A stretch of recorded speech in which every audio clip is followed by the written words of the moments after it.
Okey, bismillahirrahmanirrahim. Assalamualaikum warahmatullahi taala wabarakatuh. Selamat petang. Kita bersiaran lagi secara langsung di page saya Nurfai Syifa Official. Bersama saya dalam rancangan Borak Berisi Nurfai Syifa. Okey, perkenalkan diri. Saya Nurfai Syifa. Saya adalah pengasas kepada Dinur. Ingat sambal, ingat Dinur. #nikmat suapan pertama. Hai. Hello Dino Fighters. Apa khabar anda semua petang ni? Sihat ke? Dah makan ke? So macam biasalah jam 3 petang. Setiap hari saya akan bersiaran secara langsung di page saya Nurfai Syifa Official. Okey? Setiap hari jam 3 petang. Okey? Suka ke tak suka, terpaksa juga kita buat dan teruskan apa yang kita buat. Okey, walaupun kita rasa macam sometimes benda yang kita tak suka buat, contohlah kan, kita kena paksa. Okey, kita kena paksa untuk buat juga. Sebabnya takkan ada siapa yang boleh paksa diri kita melainkan diri kita sendiri. Orang lain mungkin boleh paksa, okey, kita pun mungkin boleh buat sekejap kan. Kalau orang lain bagi dorongan, bagi semangat, kita push kita, kau boleh buat. But then kalau kita tak start buat and kita tak konsisten buat, takkan ada siapa yang boleh paksa kita melainkan diri kita sendiri. Okey, so kejayaan ni adalah salah satunya adalah tentang kita nak kena paksa diri kita. Kita nak kena paksa diri kita. Okey. So, sebelum saya teruskan, bantu saya dulu macam biasa. Saya nak minta anda share dulu live ni, okey? Share dulu live ni ke 5 grup and jangan lupa tag 3 orang rakan anda, okey? Share dulu. Saya percaya ramai yang tengah bergolek-golek kot dekat rumah sambil-sambil tengok cerita Hindustan ke? Tak tahulah kan? Keluar berjalan ke, spend time dengan family ke, sebab hari ni adalah hari weekend, hari kita nak berehat-rehat, tapi tidaklah hari berehat-rehat untuk kita yang sebagai usahawan ni. Sebagai usahawan ni, selagi mana masa tu kita boleh manfaatkan betul-betul, maksudnya kalau terpaksa korbankan waktu rehat kita terpaksa buat juga. Okey, kalau itu yang akan membuatkan kita ni akan ada peningkatan dalam hidup, kita terpaksa juga buat. Okey, berkorban. Cakap pasal berkorban ni kan, kita nakkan sesuatu, kita kena korbankan sesuatu. Kalau kita nak benda yang luar biasa, kita kena buat satu tindakan yang luar biasa. Kita kena ubah habit-habit yang selama ni dah terbiasa dalam diri kita kan. Kita ni dalam hidup kita ni, kita dah lama sangat dah rehat sebenarnya. Kita dah lama sangat dah rehat. Kita dah banyak sangat dah tidur. What if sekali ni kita bagi peluang dekat diri kita untuk kita buat something yang bermanfaat. Bukan saja untuk diri kita tapi untuk orang lain. Especially kalau kita masih ada mak ayah. Untuk mak ayah kita, family kita. Okay? What if sekali ni kita bagi peluang dekat diri kita untuk buat something yang luar biasa. Sebab of course tindakan yang luar biasa tu akan menarik perkara-perkara yang luar biasa. Okay? Tidak ada benda yang datang bergolek tanpa kita ada tindakan dan usaha. Dia tak akan datang like macam tu je. No, never and ever. Hai. Okay. Hai mak. Dan share, terima kasih. Macam biasa. Pengeras dia. Share ke 5 grup, okey, yang public. And jangan lupa tag 3 orang rakan anda. You all kena bantu saya untuk saya reach dan dapatkan siapa wanita, especially suri rumah yang nak saya bantu buat bisnes dengan cara yang betul, okey? Nak buat bisnes tapi tak tahu nak buat macam mana, nak mulakan daripada mana. Nak bisnes tapi tak tahu nak jual apa sebab banyak sangat orang kata apa, market is too noisy sekarang ni. Market is too noisy. Sana sini orang menjual, sana sini orang meniaga. Sebelah rumah kita, jiran kita pun mungkin meniaga. Mungkin, okey? So ramai sangat dah start meniaga, start nak ada pendapatan lebih, start nak jana pendapatan melalui perniagaan. So kalau anda kenal sesiapa ataupun mungkin diri anda kan, kalau anda kenal mungkin kawan-kawan yang baru nak start buat bisnes kan, share live ni banyak-banyak, tag mereka jangan lupa, okey, supaya mereka tahu tentang page kita ni, tahu and boleh nampak saya, boleh dengar perkongsian daripada saya. So mereka boleh rasa sebenarnya bisnes ni dia memang tak senang.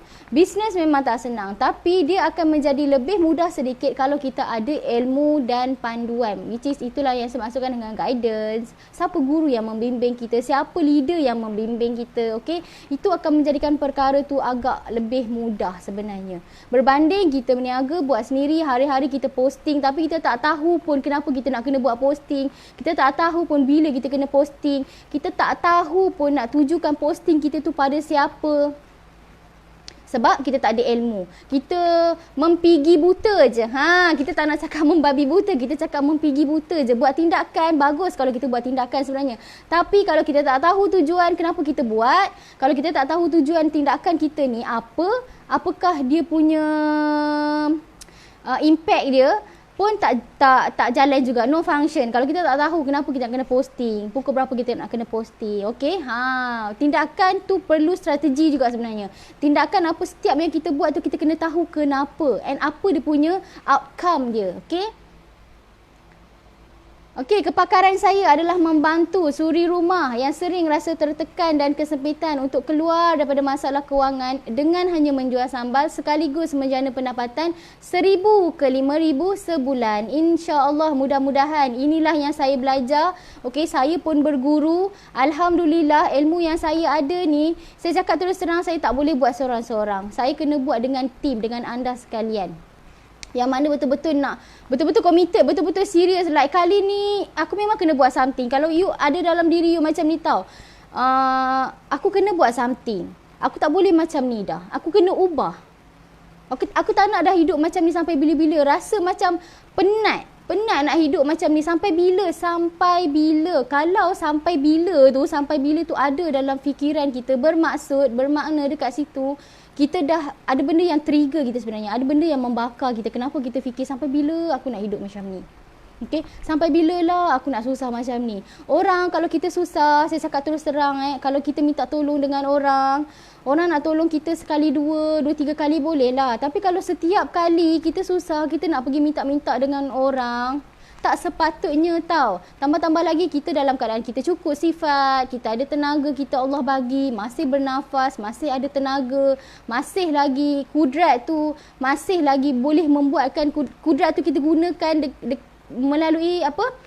Nikmat-nikmat yang Allah bagi ni kita gunakan betul-betul untuk kita cari rezeki. Daripada kita nak minta-minta dengan orang, betul tak? Orang tu lah, kalau saya cakap orang nak tolong kita sekali dua mungkin boleh. Tapi kalau setiap kali pun kita nak minta tolong orang, sampai bila kita nak hidup macam tu? Sampai bila kita nak hidup macam tu? Okey? Sampai bila kita nak hidup macam tu? Bantuan akan disalurkan kepada siapa yang perlu sahaja. Yang perlu tu macam dia, mungkin dia sebatang kara, dia dah tak mampu nak bekerja, okey? Dah tak ada kudrat, mungkin sakit. Itu mungkinlah kita boleh fikirkan untuk beri bantuan, kan? Tapi kalau kita yang muda lagi ni kan, yang cukup sifat, yang boleh keluar bekerja, tapi kita tak nak usaha tau. Kita tak nak usaha sebab kita rasa macam lagi senang minta dengan orang. Kalau kita minta dengan orang ni sikit dapat, orang ni sikit dapat, kan? Malam banyak. Siapa yang ada mentaliti ataupun mindset yang macam tu? Pada saya, you kena cepat-cepat ubah. Okey? Kalau tak, sampai bila-bila pun kita akan hidup dengan mengharap, dengan meminta-minta pada orang lain sebenarnya. Itu tak bagus. Okey? Usaha, apa yang kita dapat tu, kita kena, apa yang kita nak tu, apa yang kita nak dapatkan tu, dia kena bermula dengan diri kita, usaha. Okey, dia kena usaha. Allah nak tengok usaha kita. Dia nak tengok kesungguhan kita. Itu kalau you ada matlamat lah. Okey, saya mencari sesiapa wanita suri rumah yang mungkin, saya sendiri pun suri rumah. Assalamualaikum, waalaikumsalam warahmatullahi taala wabarakatuh, Mak. Hai, Mak. Okey, saya sendiri pun suri rumah. Okey, saya sendiri pun suri rumah. Hari ni hari jadi ayah mertua saya. Selamat hari lahir untuk ayah mertua saya. Selamat hari lahir. Semoga Allah panjangkan umur ayah. Allah beri kesihatan yang baik untuk ayah. Allah beri ketenangan, dilimpahkan rezeki yang mewah, berkat dunia akhirat untuk ayah. Bertambah umur, bertambah lagi amalan. InsyaAllah mudah-mudahan bahagia dengan anak, cucu, menantu. InsyaAllah mudah-mudahan. Okey. InsyaAllah mudah-mudahan. Sebab apa? Semakin meningkat umur itulah yang kita, bila mak ayah kita ni kan, kalau kata birthday kan, dia nak kita ni sebagai anak ingat. Kita bagilah ucapan kan. Sekarang ni dah lama dah sangat kita tak boleh nak merentas negeri. Saya pun dah macam 3 bulan dah tak balik kampung. Hati ni rasa macam dia rasa macam tak berapa nak seronok tau. Nak kata tak tenang pun mungkin juga. Sebab dah lama tak balik kan. Tapi keadaan tu yang buat macam tu. keadaan tu yang memaksa untuk kita tak boleh nak merentas kan. Tapi hati ni ya Allah, rindu tu Allah je lah yang tahu kan. 3 bulan tak balik pada kami tu lah tempoh yang sangat lama. At least kalau kami sebulan mungkin 2 kali ke boleh balik, baguslah kan. Tapi kalau dah sampai 3 bulan lebih dah nak masuk kan, ni kita dah nak berpuasa kan. Bukan saya rasa saya lah. Saya percaya semua pun sama. Kalau kita tengok kalau mungkin ada isu-isu yang sensitif yang kata orang lain kenapa boleh merentas pergi pergi sana pergi sini kan. Tapi ada juga yang tak bernasib baik, tak boleh nak merentas. Tapi kita ni dah lah tak boleh merentas satu. Kita ni teringat dekat orang tua kita kat kampung. Macam mana keadaan kita kalau kita cakap dengan telefon ni dia lain. Bila kita tengok depan mata ni dia lain. Dia rasa, dia feel tu dia lain. Dia dapat tengok depan mata tu dia puas. Dia rasa macam cukup tau. Bila memanglah kita hari-hari kontak mak ayah kita kan, tapi dia tak rasa macam satu kepuasan bila tak dapat tengok, kita tak dapat pegang dia, kita tak dapat cium dia. Jiwa kacau. Memang pun rasa macam tu. Saya faham. Suami saya pun lagilah kita fahamkan suami kita kan macam mana dia rapat dengan mak ayah dia, macam mana dia sayang sangat dekat mak ayah dia. Kita faham, kita boleh nampak semua tu. Harap-harap sebelum puasa ni boleh dah merentas negeri. Itulah harapan, bukan harapan saya, bukan harapan kita je. Semua orang pun macam tu. Like ada yang saya baca komen kan, dah lama sangat tak dapat cium tangan mak ni. Dah lama sangat tak dapat cium pipi mak ni. Dia rasa lain tau. Dia rasa macam ada something yang kekurangan. So macam bila saya baca tu kan, saya rasa macam betul lah. Kita sebagai anak kalau kita dah lama tak tengok mak kita kan, dah lama tak tengok mak ayah kita kan, memang kita akan rasa macam tu. Memang kita akan rasa benda tu normal. Sebab apa? Itulah keberkatan dia. Kalau kita dapat tengok dia, dapat peluk dia, dapat cium dia, dapat rasa masakan dia, dapat rasa air tangan dia, dapat bergurau kan. Itulah satu benda yang sangat amazing, sangat best kita sebagai anak kita kena buat. Selagi mana kita hidup, berbaktilah pada orang tua kita kan, muliakan kedua ibu bapa kita, macam itulah. InsyaAllah kita sama-sama doakan, okey. Jangan putus harapan sebab walaupun orang cakap sekarang ni banyak berita keluarkan tak boleh merentas, lagi tak dapat 2 dos suntikan, kita tak boleh merentas negeri. Tapi saya selalu cakap benda ni dalam hati saya. Apa pun Allah yang Maha Berkuasa. Okey, kita mesti kena ada harapan walaupun sikit, mesti kena ada harapan dalam hati kita. Kita mesti boleh merentas juga satu hari nanti. Mungkin sebelum puasa, mungkin puasa, raya pun insya-Allah kita dapat raya bersama sebab kita nak, siapa yang lagi nak sedapkan hati kita kalau bukan diri kita sendiri, betul tak? Siapa lagi yang nak pujuk hati kita kalau bukan diri kita sendiri? Kan kita doa yang baik-baik, kita harap yang baik-baik insya-Allah. Saya harap perkara ni, apa yang kita nak ni terjadi kan, apa yang kita doakan ni Allah angkat sama-sama kan. Saya percaya ramai anak-anak dekat luar sana rindu dah nak balik kampung. Rindu sangat dah kan. Bila dengar orang lain merentas negeri, kita rasa macam tak fair. Tapi tak apalah, kita sangka yang baik. Orang merentas negeri tu dia mungkin atas urusan kerja. InsyaAllah hari kita pun akan sampai, okey. So you all kena bantu saya, okey. Saya tengok ramai sekarang wanita suri rumah especially yang dah start ada rasa macam nak ada income sendiri. Inilah platform yang saya sediakan untuk anda. Dino, okey? Saya nak menjadi seorang leader yang boleh guide anda macam mana nak buat 1000 yang pertama. Saya nak guide anda berapa you nak kena jual, siapa sasaran, okey, bila you nak kena posting. Platform ataupun social media mana yang akan memberi kesan kepada anda kalau anda betul-betul core. Maksud saya tu, sekarang ni kan banyak laman sosial, betul tak? Kita ada Facebook, kita ada TikTok, kita ada IG, kita ada status WhatsApp, Facebook story. Semua tu adalah tempat kita meniaga, okey? Itulah kedai kita sebenarnya. So saya nak ajar anda teknik macam mana anda nak kuasai sosial media ni. Sebenarnya banyak sangat benda saya nak ajar pada anda. Dan pembelajaran tu takkan terhenti dekat situ. Once you join kita sebagai team, okey? Pembelajaran, apa yang saya nak turunkan, apa yang saya nak ajar kepada anda sebagai leader, dia takkan terhenti setakat tu je. Dia akan berpanjangan selagi mana you committed. Selagi mana you committed. Okey, insya-Allah rindu sangat-sangat. Ya, faham. Tak apa, nanti kita balik, jangan risau.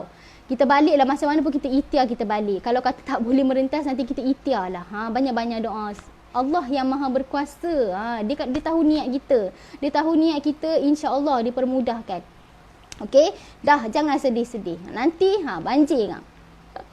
Okey, so itulah saya cakap, you all kena bantu saya. Okay, sebab saya masih lagi dalam pencarian. Saya tak pernah pun rasa macam putus asa, sebab saya tahu ramai dekat luar sana wanita suri rumah yang nak buat bisnes tapi tak ada guidance. Dah buat macam-macam bisnes tak jadi, dah jual macam-macam tapi tak nampak macam nak ada result, tak nampak ada perubahan.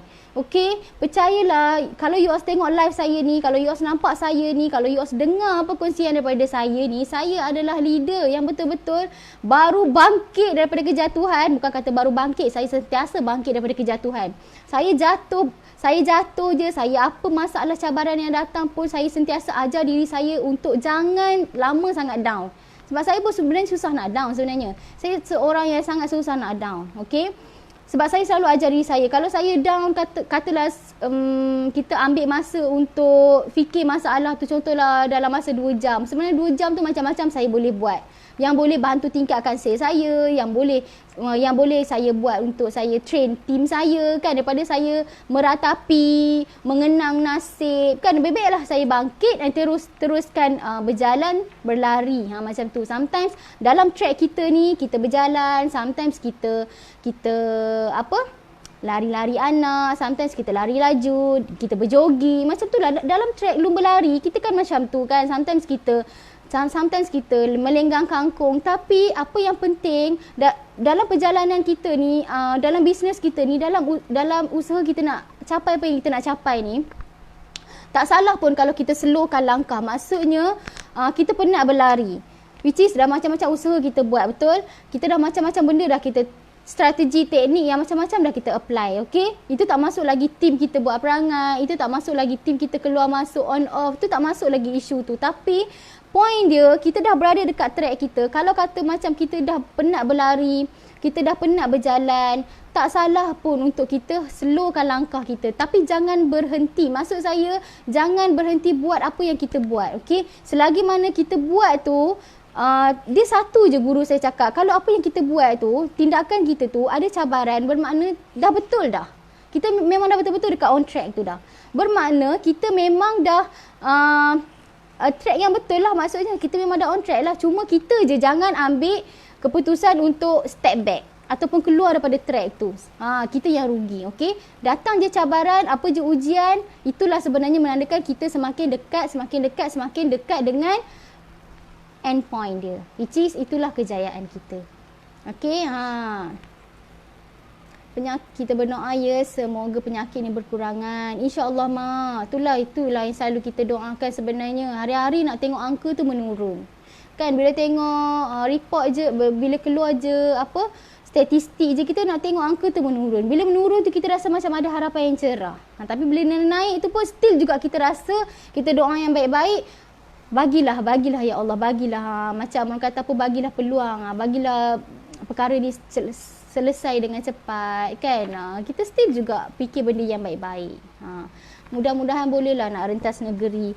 Itulah mak ayah kita dekat kampung ni setia menunggu kita. Hari-hari tanya bila nak balik, tak balik ke. Walaupun mak ayah kita tahu kita ni tak boleh nak merentas negeri, tapi itulah bila mak ayah tanya ni, kita jadi macam serba salah kan.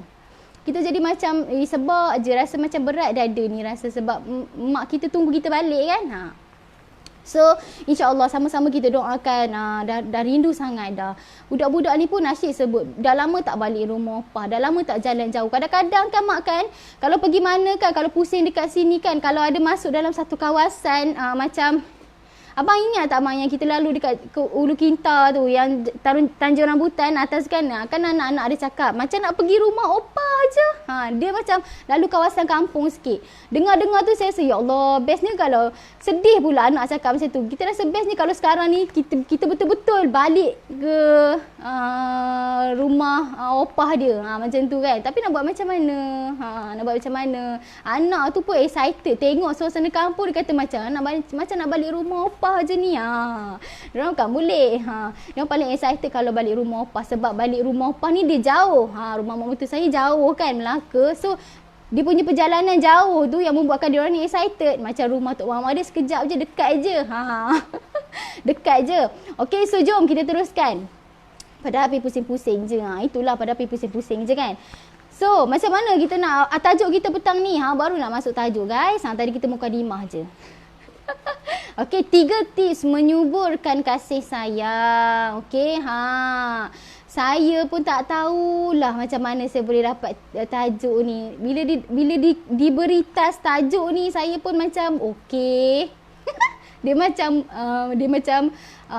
boleh ke nak bawa tajuk ni?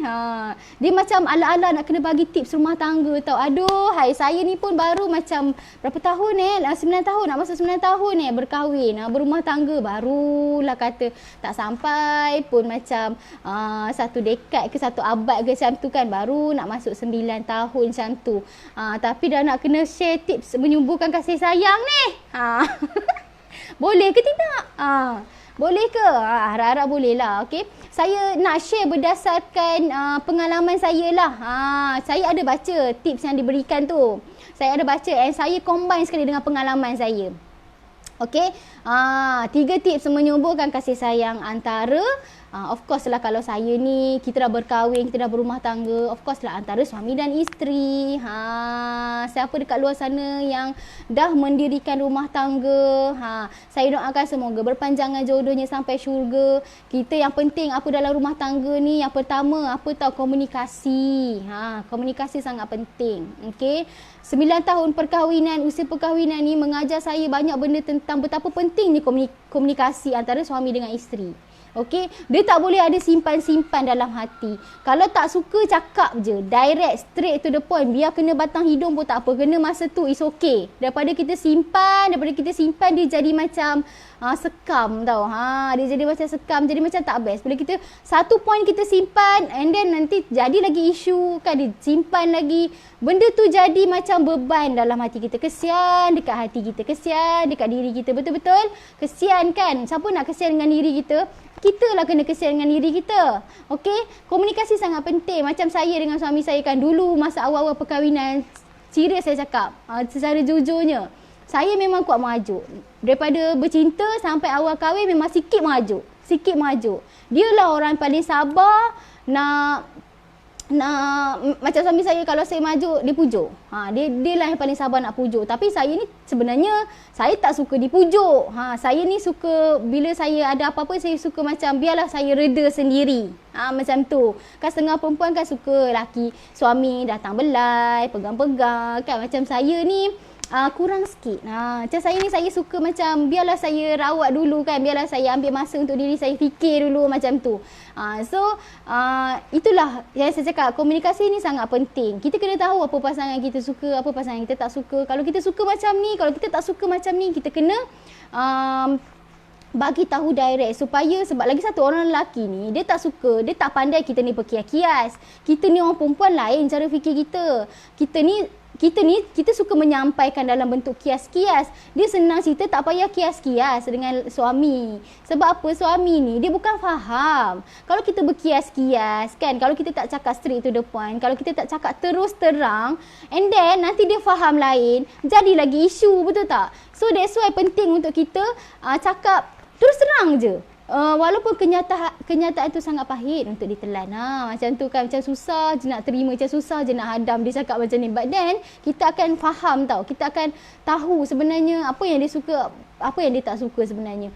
Pada saya kan, kalau dalam bohong lah, kalau kita kahwin ni kita tak pernah ada argument, kita tak pernah salah faham, kita tak pernah gaduh, bohong sangat lah kan. Mana ada, sedangkan lidah lagi tergigit, betul tak?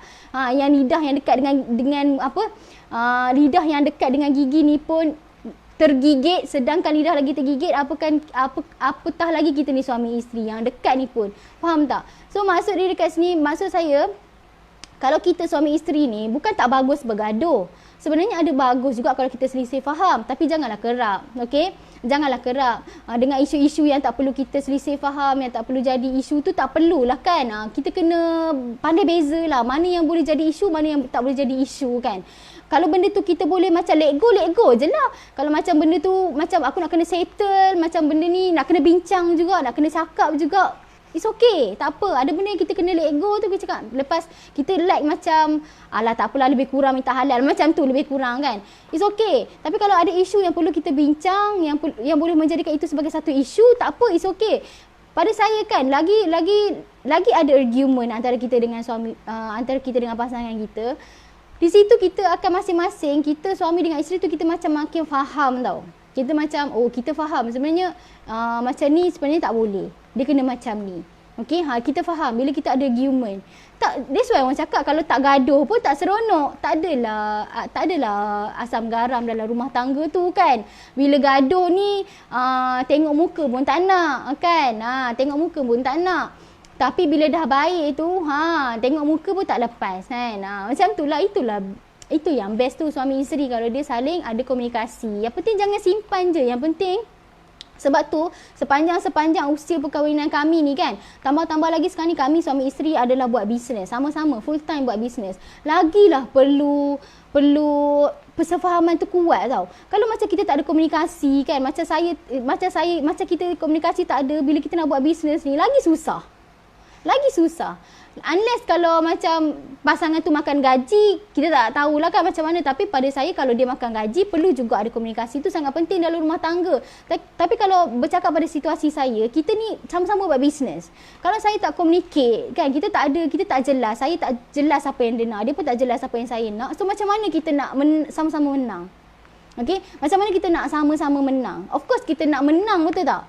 Okey, dalam argument antara kita suami isteri ni mesti kita macam like kita kadang-kadang biasalah ego kan, kita nak menang kita. Dia pun nak menang dia. Tapi sebenarnya kita kena fikir macam ni. Kalau dia pun nak menang, kita pun nak menang, sebenarnya dua-dua kalah dekat situ. Kita nak sama-sama menang. So, that's why penting kita berbincang, apa-apa pun kita cakap je direct dengan siapa lagi. Saya rasa kan masa paling banyak kan yang kita spend adalah dengan pasangan kita. Okey, berbanding dengan kita spend masa dengan mak ayah kita yelah kita tidur sekatil, apa pun kita buat bersama kan, dah faham sangat dah habit masing-masing, dah faham sangat dah masing-masing ni macam mana, betul tak? Dalam kita berkongsi ilmu, kita juga amalkan pada diri kita juga. Betul, boleh sangat untuk pengetahuan kita bersama. Okey, bergaduh tu biasalah, ada yang tak kena dengan kita tu nak marah je. Betul-betul. Ni lagilah mak saya pengalaman, lagilah mahal pengalaman ni. Jangan gaduh-gaduh, tak baik dalam hubungan. Nanti baik balik, kalau tak cakap berhari-hari nanti kita rasa bersalah. Betul mak. Jangan gaduh-gaduh, tak baik dalam hubungan, betul. Kadang-kadang gaduh kerap sangat pun tak bagus, tapi perlu juga ada perselisihan faham tu supaya kita lebih faham. Itu maksud dia, jangan kerap sangat. Tapi kalau kita ada perselisihan faham, kita jangan menafikan benda tu. Sebab itulah proses kita suami isteri dalam rumah tangga ni nak saling kenal, nak saling kita faham tau. Itu proses dia. Nanti baik balik. Betul macam mak betul saya cakap. Kalau tak cakap berhari-hari, alhamdulillah lah mak. Dululah asyik berhari-hari tak cakap kan. Kalau fikir-fikir balik, tak patut sangat. Tapi sekarang ni insya-Allah kita cuba kurangkan. Kita kena faham masing-masing. Sebab rugilah saya dengan suami saya ni dah buat bisnes sekali kan. Kita kalau berhari-hari tak cakap, ni macam mana bisnes ni? Macam mana ni? Siapa nak run ni? Takkan jiran sebelah nak tolong runkan bisnes ni kalau kita masing-masing ego kan, tak nak bercakap, you know. Masing-masing nak pertahankan ego masing-masing, tak ke manalah, kita yang rugi. Okey, kita yang rugi, makin lambatlah kita nak dapat apa yang kita nak dapat. So pengorbanan dekat situ adalah kita kena berkorban perasaan tu. Walaupun sedih, walaupun pedih, walaupun terluka macam mana pun, let go je. Okey, sebab kita ada misi yang lebih besar. Nak gaduh-gaduh manja je. Gaduh-gaduh manja tu dah selalu sangat dah. Gaduh-gaduh manja tak apa. Itu yang merapatkan lagi hubungan tu.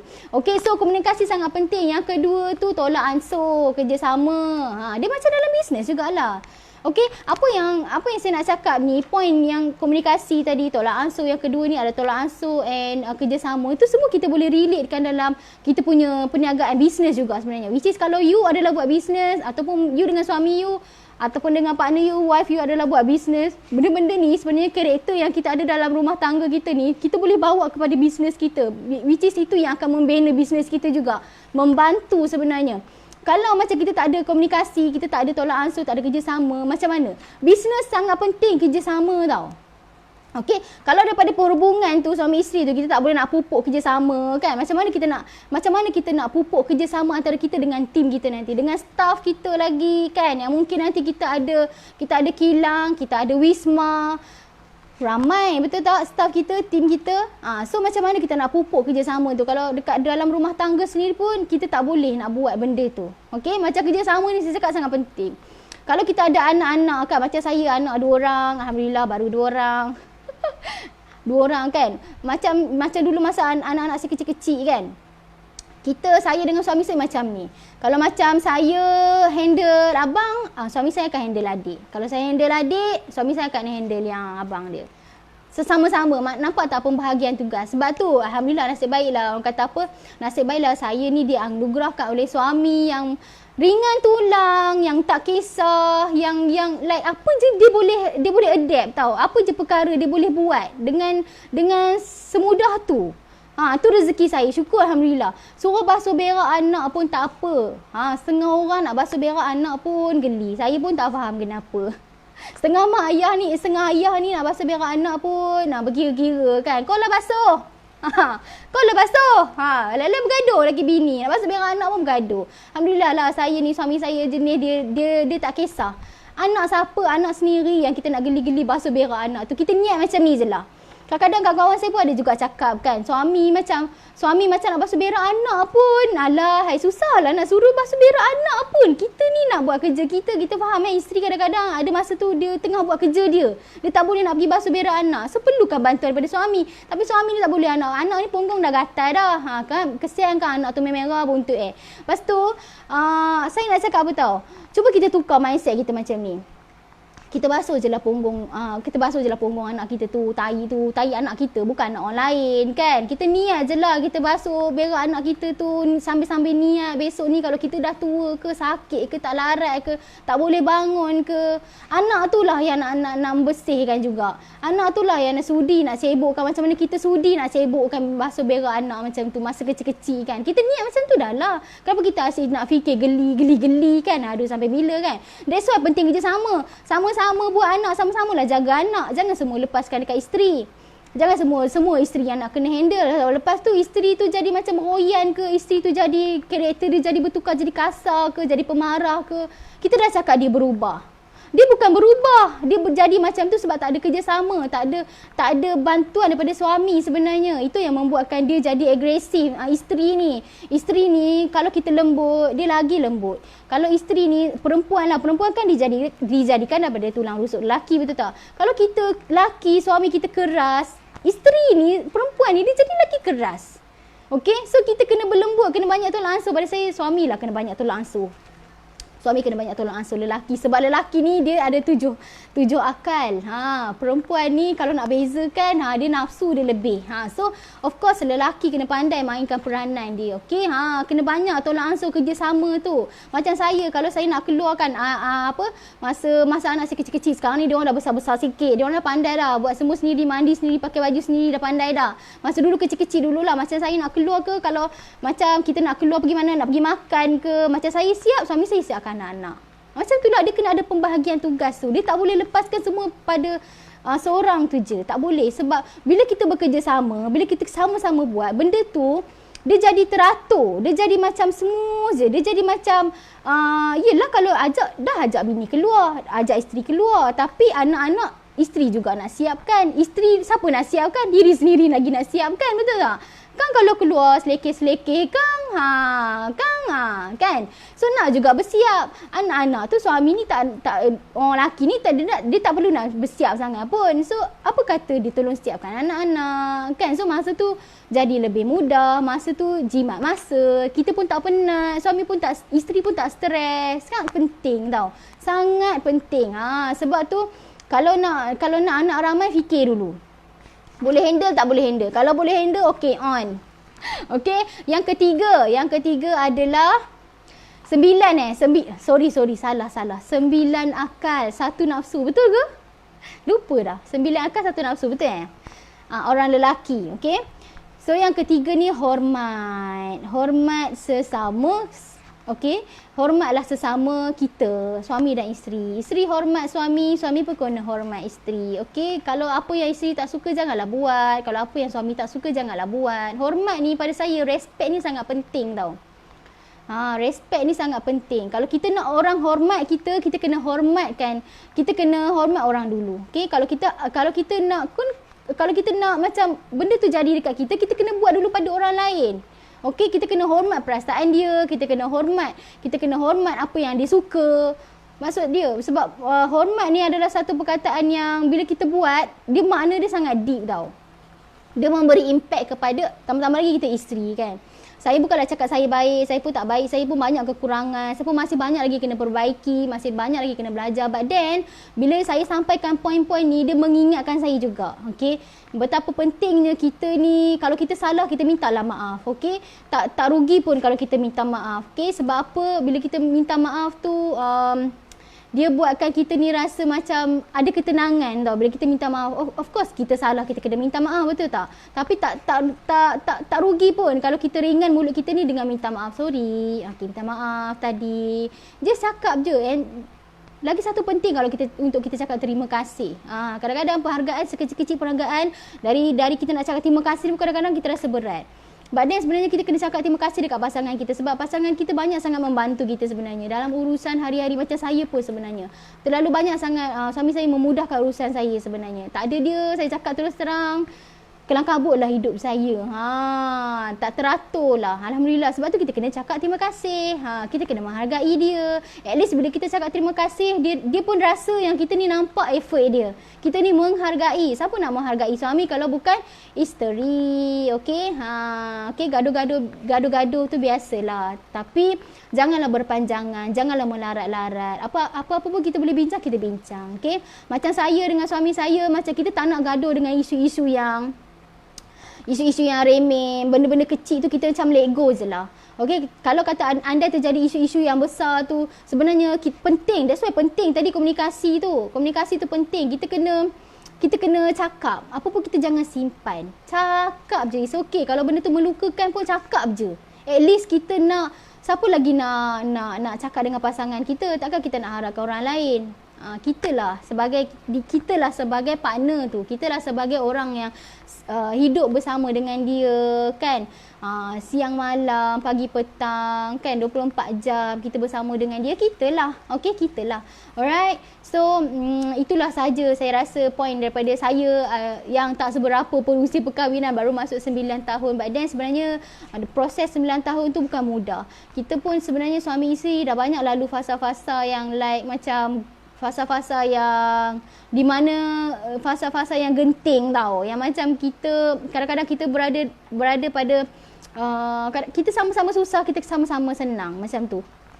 Sampai kita susah pun tak ada siapa pun tahu macam mana kita susah, macam mana kita pernah berada pada poin yang kita sebab tu saya selalu cakap dengan suami saya, ingat masa kita susah ni, kenanglah sampai bila-bila. Nanti dah senang, nanti pun kena ingat masa susah kita ni. Biar macam kadang-kadang biasalah orang lelaki, kita faham orang lelaki, isteri ni Allah uji masa suami tak ada apa-apa. Tapi suami diuji masa dia dah ada semuanya. Kan? Kita sentiasa beringatlah cakap. That's why penting cakap, beringat, sama-sama mengingati. Ingat masa ni kita ingat masa kita susah macam ni, the moment masa kita makan nasi share, masak Maggi share 2 orang. Ingat momen-momen ni, ingat sampai bila-bila. Bawa sampai bila-bila. Siapa yang bersama kita, siapa yang sudi susah dengan kita masa kita tak ada apa-apa, siapa yang setia, siapa yang nak dengan kita masa tu, siapa yang ada dengan kita masa tu, siapa yang sentiasa support. Okey, siapa kita ingat, kita kena ingat tu. Okey, so banyak sangat proses kita, banyak sangat momen kita dalam masa 9 tahun ni, sebenarnya banyak sangat. Sedar tak sedar saya pun macam tak percaya je dah masuk 9 tahun. Rasa macam baru je semalam cangok-ngorat macam tu kan. Dia lah ngorat saya mana ada mengorat orang. Saya tahu saya ni tak adalah cantik pun, biasa-biasa je. Tapi saya nak mengorat orang, saya takut orang pun tak pandang saya kan. Dia lah ngorat saya. Okay, so Alhamdulillah berpanjangan jodoh tu sampai sekarang. Syukur Allah bagi jodoh terbaik untuk saya. Saya sendiri banyak sangat kekurangan, saya sendiri banyak sangat aib saya. Allah tutup, Allah pelihara aib saya kan, dengan menganugerahkan saya seorang suami yang sangat hebat macam suami saya. Alhamdulillah. Okay, so saya rasa Itu saja untuk petang ni. Kita jumpa lagi malam ni dengan tajuk yang lebih menarik jam 10.30 guys. Saya tengok, sebenarnya kalau tanya saya suka live bila? Saya suka live waktu malam. Tapi bila kita tengok insight, bila kita tengok reach kita, sebenarnya ramai orang suka tengok saya waktu siang. View tu okey waktu siang. Kalau waktu malam dia macam kurang sikit. But then it's okay. Itulah pro and cons dia. Okay. Apa-apa pun saya akan sentiasa live jam 3 petang dan 10.30 malam 2 kali sehari dekat kita punya page Nafas Syifa Official. Okay. So kita jumpa lagi malam ni dengan tajuk yang lebih menarik. Terima kasih untuk masa yang anda berikan. Terima kasih banyak-banyak yang share, yang tag. And jangan lupa masuk dalam Facebook group kita, Isteri-Isteri Penyumbang Ekonomi Keluarga. Dekat sana adalah grup khas saya create untuk anda yang nak bersama dengan saya dalam journey ni. InsyaAllah mudah-mudahan. And jangan lupa, ingat sambal, ingat dinner. #nikmat suapan pertama. Bye semua. Assalamualaikum.